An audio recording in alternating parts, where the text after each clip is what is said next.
करीब 25 साल का एक लड़का सुप्रीम कोर्ट की शरण लेता है, याचिका दायर करता है, जाकर कहता है कि साहब मैंने अपने गांव में सरपंच के लिए चुनाव लड़ा था, लेकिन जब वोटों की गिनती होती है तो उसमें गड़बड़ हो जाती है। बस मेरी आपसे एक अपील है कि बूथ संख्या 69 की आप फिर से मतगणना करा दीजिए, फिर से जांच पड़ताल करा दीजिए। बस मैं यही अपील करने के लिए आया हूं। सुप्रीम कोर्ट में जब जाकर उस लड़के ने यह बात कही तो सुप्रीम कोर्ट को उस लड़के आती है और उसकी बात को बड़ी गंभीरता से लिया जाता है। इसके बाद जिला निर्वाचन अधिकारी पानीपत हरियाणा को ये निर्देश दिए जाते हैं कि 6 अगस्त 2025 की सुबह 10 बजे से शाम 4 बजे तक आपकी इस बूथों पर जितने भी बूथ हैं सभी की ईवीएम लेके आइए और सभी पक्षों के लोग होने चाहिए। साथ ही अदालत के रजिस्ट्रार के ठीक सामने इन वोटों की गिनती की जाएगी, यानी कि ईवीएम की गिनती की जाएगी। जिस विवादित बूथ संख्या की बात चल रही है, न केवल उसकी बल्कि इस गांव में सरपंच के लिए जितने भी बूथ बनाए गए थे सभी की गिनती होगी और इसकी वीडियोग्राफी भी की जाएगी। वीडियोग्राफी की जाती है, मतगणना की जाती है। मतगणना का रिजल्ट आता है 11 अगस्त 2025 को। रिजल्ट जो आता है वो वाकई चौंकाने वाला था। जिस लड़के ने यह अपील की थी, दरअसल वो पहले हार चुका था, लेकिन ईवीएम से फिर दोबारा गिनती जब की जाती है तो पता चलता है कि वो जीत जाता है। संभवतः भारत के इतिहास का यह पहला ऐसा मामला है जब ईवीएम चलकर सुप्रीम कोर्ट पहुंच जाती हैं और रिजल्ट जो आता है वो रिजल्ट चौंकाने वाला होता है। आज की इस कहानी के माध्यम से ये समझने की कोशिश करते हैं कि आखिरकार वो लड़का कैसे हारा था, क्यों हारा था और उसके पीछे की पूरी कहानी क्या है। आदाब, नमस्कार, सत श्री अकाल। मैं उस्मान सैफी। आज की जो सच्ची घटना मैं आपको सुनाने जा रहा हूं, ये सच्ची घटना है हरियाणा प्रदेश की। दरअसल हरियाणा प्रदेश में अक्टूबर और नवंबर 2022 में सरपंच पद के लिए चुनाव चल रहे थे, यानी कि पंचायत चुनाव चल रहे थे। और इस पंचायत चुनाव के बीच में एक गांव ऐसा था जो बहुत ज्यादा चर्चित हो चुका था। हर दिन उसकी कोई ना कोई खबर अखबारों में, सोशल मीडिया पर लगातार आ रही थी। दरअसल हरियाणा प्रदेश का जिला पानीपत जिले का ब्लॉक लगता है इसराना, और इसराना ब्लॉक क्षेत्र के अंतर्गत आने वाला एक गांव होता है बुआना लाखू में सरपंच पद के लिए दरअसल 5076 वोट डाले जाने थे और इसके लिए मैदान में उतर जाते हैं 7 प्रत्याशियों में अगर हम पहले नंबर की बात करें, कुलदीप सिंह मलिक, मोहित कुमार मलिक, जसवंत सिंह, नवीन कुमार, महावीर, समीर, सुनील कुमार। दरअसल ये अपनी किस्मत आजमाने के लिए गांव-गांव में घर घर जाते थे। घर घर जाने के बाद वोट मांग रहे थे और बहुत सारे वादे कर रहे थे कि गांव का विकास करेंगे। पिछले प्रधान ने यानी कि पिछले सरपंच ने कुछ नहीं किया, हम इस बार जो करेंगे कुछ नया करके दिखाएंगे। इस तरह के वोट मांग रहे थे और घर घर जाकर लोगों से अपील कर रहे थे। और वो तारीख भी आ जाती है। तारीख थी 2 नवंबर 2022 को वोट डालने जाने थे। जब वोट डाले जाने थे तो इसके लिए जो प्रशासन की तरफ से एक पूरा प्रक्रिया होती है, उसके लिए टीम लगाई जाती है, पीठासीन अधिकारी बनाए जाते हैं। तो कुल मिलाकर यहाँ बूथ बनाए जाते हैं 65, 66, 67, 68, 69, 70। इन बूथों पर जो वोट डलने थे वो 5076 वोट डलने थे। अब सभी प्रधान जो सरपंच के प्रत्याशी होते हैं वो गांव के एक एक व्यक्ति को यहां चुन चुन कर लेके आ रहे थे ताकि ज्यादा से ज्यादा वोट डल सकें।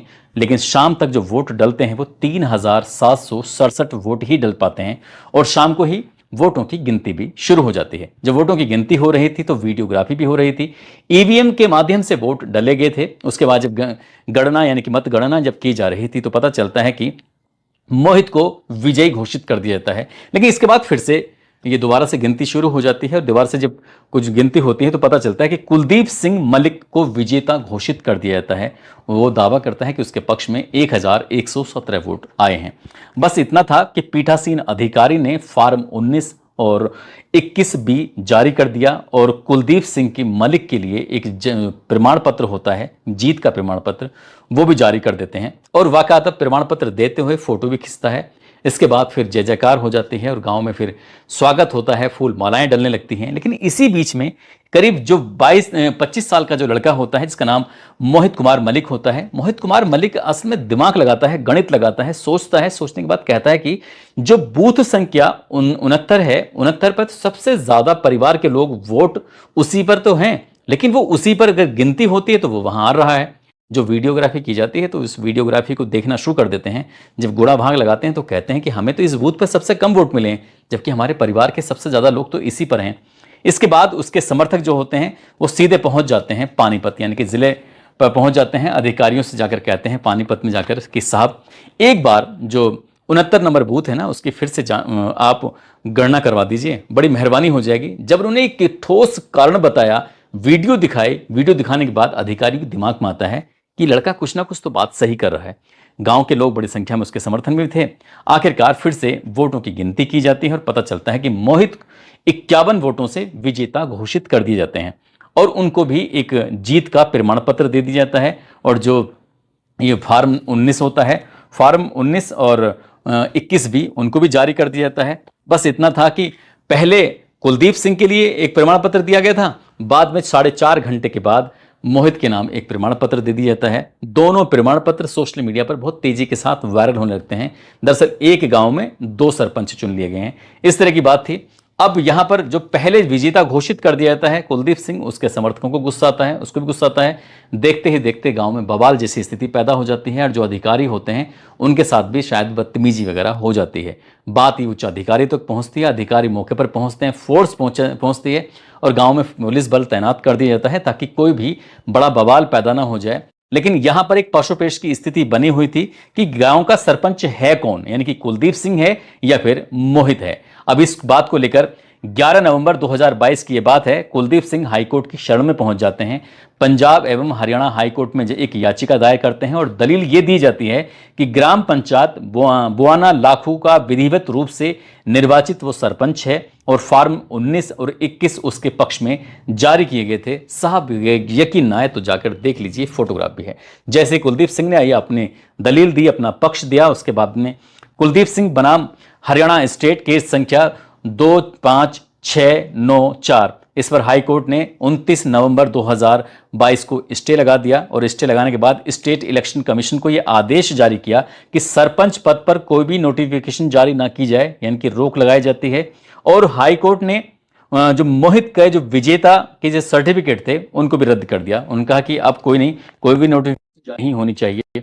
अब ऐसी स्थिति में जो मोहित होते हैं वो अपने इस हाईकोर्ट के तरफ से जो स्टे कर दिया गया था, एक आदेश दिया गया था, उस आदेश के खिलाफ सीधा पहुंच जाते हैं सुप्रीम कोर्ट। और सुप्रीम कोर्ट में जाने के बाद वो अपील करते हैं कि हुजूर, जो बूथ नंबर 69 है, यानी कि 69वां बूथ है, उस पर तो सबसे ज्यादा वोट थे, परिवार के ज्यादातर लोग तो वहीं रहते हैं, लेकिन जब वोटों की गिनती की जा रही थी तो सबसे कम वोट मुझे वहीं से मिलते हैं।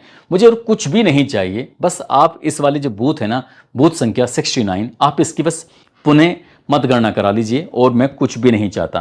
पीठासीन अधिकारी से कुछ ना कुछ चूक हुई थी, इसलिए आप एक बार देख लीजिए। सुप्रीम कोर्ट में जब ये बात की जाती है, सुप्रीम कोर्ट ने इस मामले को गंभीरता से लिया। जिला निर्वाचन अधिकारी पानीपत हरियाणा को निर्देश दिए और सभी ईवीएम को बुलवाया गया कि आप इन्हें लेके आइए और अधिकारियों की मौजूदगी में, जो दोनों पक्ष थे उनकी मौजूदगी में, जो वकील थे उनकी मौजूदगी में, रजिस्ट्रार की मौजूदगी में मतगणना होती है 6 अगस्त 2025 को। और जब मतगणना होती है तो उसके बाद सुबह 10 बजे से 4 बजे तक ये प्रक्रिया चलती रहती है। वोटों की गिनती जब सामने आती है तो फिर रिजल्ट इस तरह से कुछ आता है कि कुलदीप सिंह मलिक को 1000 वोट मिलते हैं, मोहित कुमार मलिक को 1051 वोट मिलते हैं, जसवंत सिंह को 27 वोट मिलते हैं, नवीन कुमार को 491 वोट मिलते हैं, महावीर को 237 वोट मिलते हैं, समीर को 112 वोट मिलते हैं, सुनील को 815 वोट मिलते हैं। और नोटा पर लोगों ने इन सभी प्रत्याशी को रिजेक्ट करते हुए नोटा पर जो वोट किया था वो उसमें 27 वोट डले थे। यानी कि कुल मिलाकर 5076 वोटों में से 3767 ही वोट पड़े थे।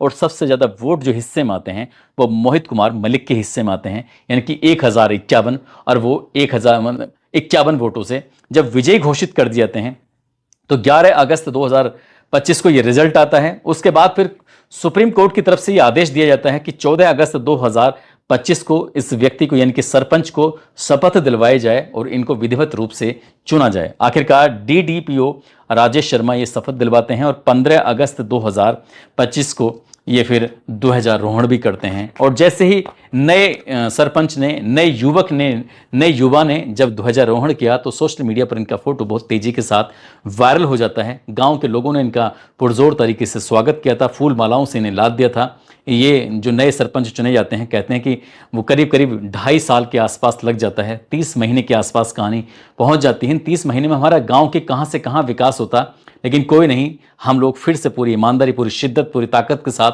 अपने गांव का विकास करने में पूरी ताकत झोंक देंगे और गांव का विकास करेंगे।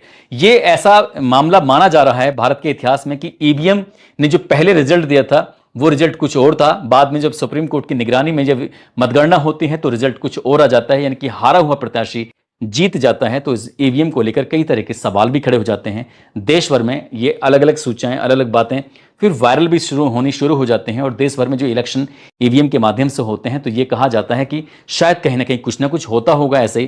लेकिन ये भी कहा जाता है कि अगर मोहित कुमार ये गरीब होते या फिर पढ़े लिखे नहीं होते या इन्होंने सुप्रीम कोर्ट तक का दरवाजा नहीं खटखटाया होता तो शायद ये कभी सरपंच की कुर्सी हासिल नहीं कर पाते। यानी कि इन्हें वक्त जरूर लगा, लेकिन इन्होंने अपने हक के लिए लड़ाई लड़ी और लड़ाई लड़ने के बाद ये जीते और पूरे देश को इन्होंने दिखाया कि देखो, भले चाहे इंसाफ मिलता जरूर है, देरी से मिले। लेकिन इस गांव की एक खास बात और है, बुआना लाखू को खिलाड़ियों की फैक्ट्री भी कहा जाता है। खिलाड़ियों की फैक्ट्री इसलिए कहा जाता है क्योंकि इंटरनेशनल बॉक्सर रजनी इसी गांव की हैं। साथ ही इस गांव में लगभग 10 इंटरनेशनल खिलाड़ी हैं और 50 राष्ट्रीय खिलाड़ी इस गांव से हैं। इस गांव में जो युवक और युवतियां हैं वो खेल की तरफ ज़्यादा आकर्षित हैं और देश के लिए वो देर से बेर मेडल लाते रहते हैं। प्रदेश के लिए देश में से मेडल लाते हैं और दुनिया से अपने देश के लिए मेडल लाते रहते हैं। दोस्तों, इस पूरे घटनाक्रम को सुनाने का उद्देश्य किसी को परेशान करना नहीं है, किसी का दिल दुखाना नहीं है, बल्कि आपको जागरूक करना है, आपको सचेत करना है। और इस कहानी से हमें एक सीख ये मिलती है कि हमें हारना नहीं चाहिए। इसके लिए हमें प्रयास करते रहना चाहिए। जैसे मोहित ने प्रयास करके ये दिखा दिया कि भले चाहे देर हुई लेकिन वो जीत कर दिखाए। सुरक्षित रहें। जय हिंद, जय भारत।